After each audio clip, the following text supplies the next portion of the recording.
think the issue behind attracting new people into the trades in the past has been the image. People think the industry is a low skill, low wage, and dead-end career path. Parents tend to want to have their kids always go to college. You know, there's other avenues of employment, and I think we're kind of getting lost.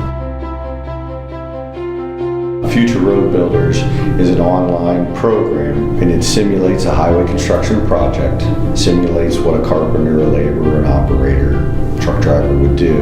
A lot of people sort of hear game-based learning or game-based training, and they think, oh, you took boring learning and you wrapped it in a game and now it's fun. Actually, learning when it's done right is fun.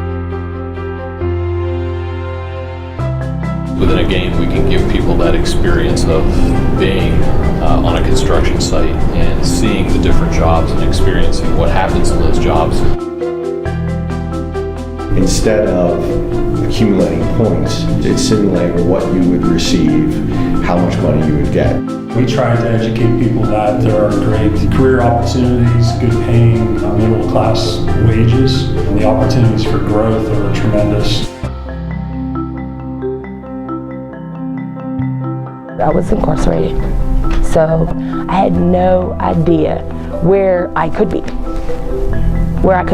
I think Future Road Builders really needs to be something that's in every high school, on every computer.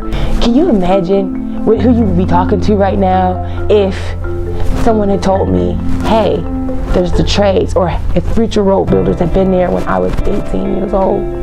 There's a young girl out there that's going to go through what I went through if she doesn't hear the story. There's a young man out there that could possibly go through what I went through if he doesn't hear the story. They also just need to know that there's other options, that there's another way. It's not always the way that everybody says there is.